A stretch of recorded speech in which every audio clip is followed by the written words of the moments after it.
가뜩이나 제한된 자금으로 인해서 몇몇 테마주들만 춤을 추던 우리 증시 수급이 더 꼬였습니다. 어제 2차 전지 인버스 ETF가 상장이 되면서 이를 시점으로 해서 여러 가지 수급적으로 더 복잡한 현상이 발생하고 있는 모습인데요.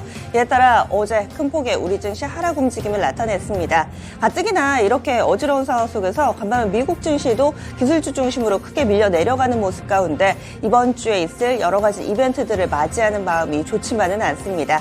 게다가 내일은 선물 옵션 동시 만기일입니다. 이 수급적으로 여러 가지 변수들이 생겨나고 있는 상황, 지혜가 더 필요한 요즘입니다. 오늘 장 어떻게 대응해보면 좋을지 핵심 뉴스 보시면서 그림을 그려보시죠. 첫 번째 소식입니다.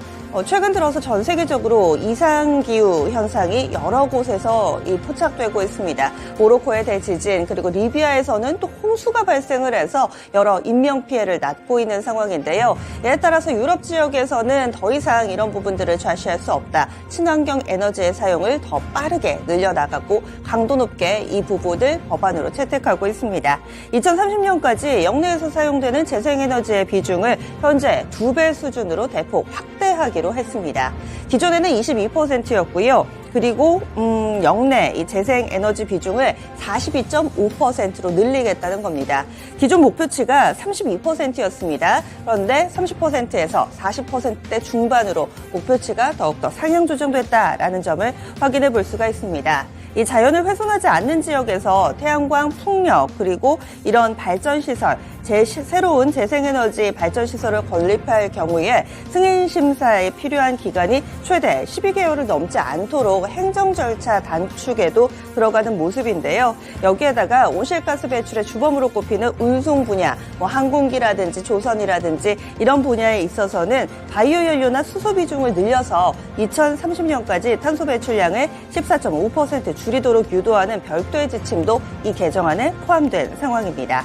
이제 남은 절차는요, 이사회 최종 승인만을 남겨두고 있습니다. 최종 승인 지나면은 이제 본격적으로 시행에 들어가게 됩니다.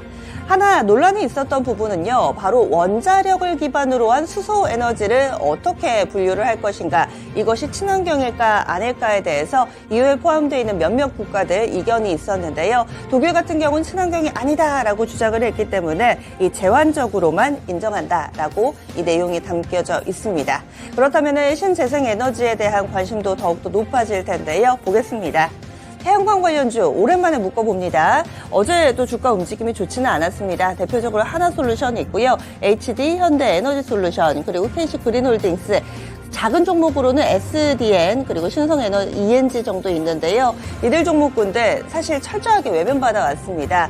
태양광 에너지 발전과 관련해서 이 뉴스에 과연 반응을 할지요. 다음으로 풍력도 보겠습니다. 풍력주들도 안 좋기는 마찬가지죠. CS윈드, CS베어링, 그리고 동국 SLC 등의 종목군들이 있습니다. 이어지는 소식 넘어가겠습니다. 간밤에 뉴욕 증시 보시죠.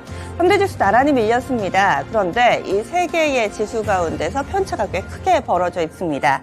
다우는 많이 안 밀렸습니다. 0.05% 하락이어서 거의 제자리 걸음 수준으로 보시면 되겠고요. S&P 500 지수는 0.57%, 기술주 중심의 나스닥 지수가 크게 우려를 샀는데 1% 넘게 밀렸습니다. 보시면은요, 이 S&P 500 기업 가운데서 가장 크게 밀려 내려간 종목이 오라클입니다. 우리에게도 잘 알려진 이 오라클, 이 업체가 3.5%나 급락을 했는데요. 분기 매출이 시장 예상치를 밑돌았고 다음번 매출 전망치도 시장 예상치를 밑돌면서 지금도 안 좋은데 앞으로도 계속 부진할 것이다 라는 시각이 쏠리며 이 오라클이 10% 이상의 급락 움직임을 보여준 겁니다. 클라우드 서비스 하는데요. 아마존이라든지 마이크로소프트, 다른 경쟁사로 고객을 많이 뺏겼다고 하네요. 이와 함께 비슷한 계열로 볼 수 있는 소프트웨어 업체인 어도비도 실적 발표를 앞두고서 우려가 덮치며 4%나 하락하는 모습을 보여줬습니다. 기술주 전체적으로 안 좋다라고 말씀을 드렸는데요. 애플도 안 좋았습니다. 신제품 공개를 했음에도 불구하고 이런 부분들이 전혀 영향을 미치지 못한 채 최근 들어서 중국에서 나오는 여러 제재와 관련해 투자 심리가 조금 더 민감하게 움직였고요. 애플도 1%가량의 하락세 보여줬습니다. 다음 소식 넘어가겠습니다. 간밤에 미국 증시 전체적으로 눌렸다라고 말씀을 드렸는데요. 기술주가 약한 부분도 있고 또 원자재 시장에서 이 힌트 하나를 찾아볼 수 있습니다. 국제 유가가 계속해서 오릅니다. 이 부분도 이제 유가 오르면 인플레가 다시 자극이 되면서 연내 금리 인상 더하지 않을까 이런 식으로 또 해석이 되기 때문에 국제 유가의 향방에 촉각이 맞춰지고 있는 상황인데요. WTI 기준으로 말씀드리면 간밤에 1.8% 올랐습니다. 배럴당 88.84달러입니다. 이제 90달러가 정말 가시권 내에 들어와 있는 상황이고요. 지난해 11월 이후에 가장 높은 수준입니다.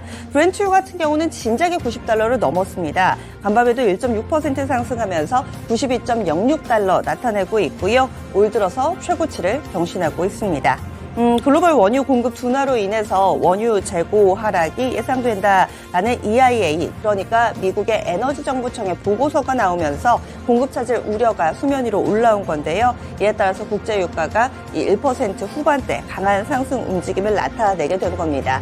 보고서 하나 더 나옵니다. 현지 시간으로 13일이니까 오늘 밤 정도가 될 것 같아요. 이 국제에너지기구 IEA에서도 보고서를 내놓는데 여기에 한 번 더 포커스 맞춰지고 만약에 이 보고서에서도 계속해서 경고의 시그널이 나온다면 국제유가 WTI 90달러 돌파하고 그 이상을 바라봐야 된다. 기조적으로 오름세는 당분간 이어질 것으로 예상을 하기 때문에 이번에 발표될 이 보고서 상당히 큰 의미를 가지고 있습니다.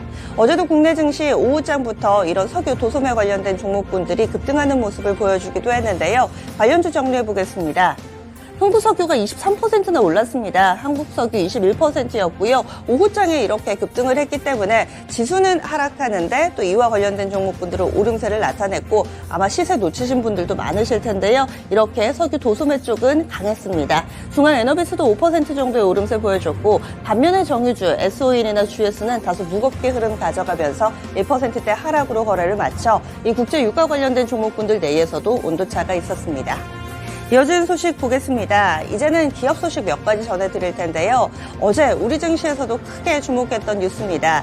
테슬라의 슈퍼컴퓨터 도조, 이로 인해서 테슬라의 몸값도 올라가고요. 이 주가도 올라가는 모습을 보여줬죠. 그런데 이 뉴스로 끝날 것이 아니라 우리가 집중해야 할 것은 이 슈퍼컴퓨터 도조에 어떤 반도체 칩이 들어가느냐 이겁니다. 엔비디아 칩 대신에 자체 개발한 AI 칩을 넣을 것으로 보입니다. D1이라고 하는데요. 이럴 경우에는 또 HBM 반도체가 필수적으로 들어가야 한다고 하네요.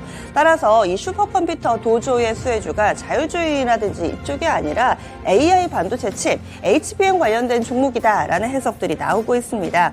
자율주행 데이터 처리에 HBM이 필수이기 때문에 현재 전 세계적으로 HBM 투톱은 삼성전자와 SK 하이닉스죠. 이 두 종목에 좀 더 관심을 가져야 할 때다라는 메시지가 전달되고 있습니다.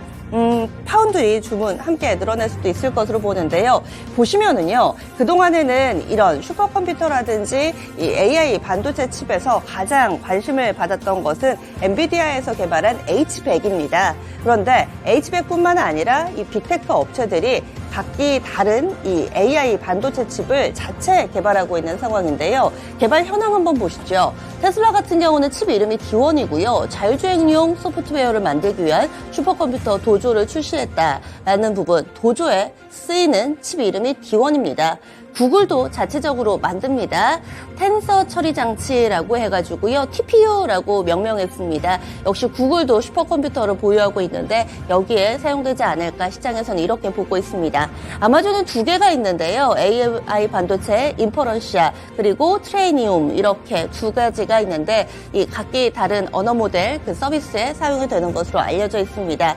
국내에서 반도체에 비해 반도체 업계의 HBM 쪽 보시면은 삼성전자 그리고 SK 하이닉스, 현재까지 업계 1위는 SK 하이닉스고 조금 더 기술력도 앞선 것으로 알려져 있지만 얼마 전에 나왔던 이 엔비디아의 샘플링 테스트에서 삼성전자의 HBM이 통과했다라는 내용이 전해지면서 삼성전자도 부쩍 이 추격하는 모습을 보여주고 있습니다.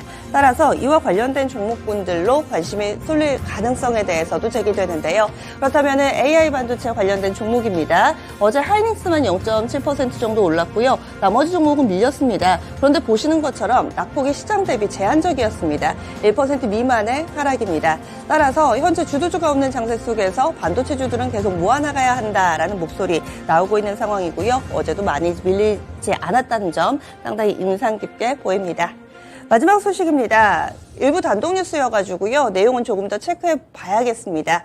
이 현대차의 생산 방식이 바뀔 수 있다라는 매체 보도가 나오게 된 건데요. 기존에는 차를 이렇게 만들려면은요, 강판에다가 70여 개에서 또 수천 개의 구멍을 뚫습니다. 거기에다가 일일이 조립하고 용접하고 이렇게 해서 수작업이 상당히 많이 들어가고요. 또 인력도 많이 소모하게 되죠. 그런데 그렇지 않고 강한 수천 톤의 힘을 가해가지고요. 이 강판에다가 한 번에 찍어내는 방식, 이렇게 만드는 것을 현재 검토하고 있다라는 내용이 전해지고 있습니다. 이것이 테슬라에서는 기가 캐스팅이라고 하고, 현대차에서 만약에 이걸 도입하게 되면 하이퍼 캐스팅이라고 부르게 될 텐데요. 기존의 방식 대비로 공정을 최소화하기 때문에 이 생산 단가를 낮추는데도 상당히 큰 일조를 할 것이다 라고 업계에서는 보고 있습니다. 테슬라가 이 방식을 채택함으로 인해서 비용 절감 약 30%가량을 한 것으로 업계에서는 추산하고 있는 모습입니다. 현대차에서 이런 내용을 내부적으로 합의를 하고요. 연내에 전용 공장 부지를 확정을 하고 내년에 착공이 들어가 2026년에 양산할 것으로 이 계획이 돼 있는 모습입니다. 그럼 이에 따라서 영향을 받을 수 있을 만한 종목군도 보시죠.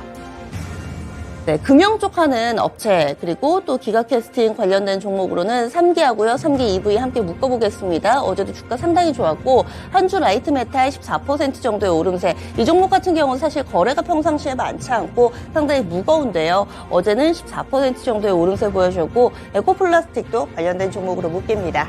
이렇게 해서 오늘장 영향을 미칠 수 있을 만한 핵심 뉴스 알아봤습니다. 오늘도 개장은 든든하게 증권통과 함께 하시죠.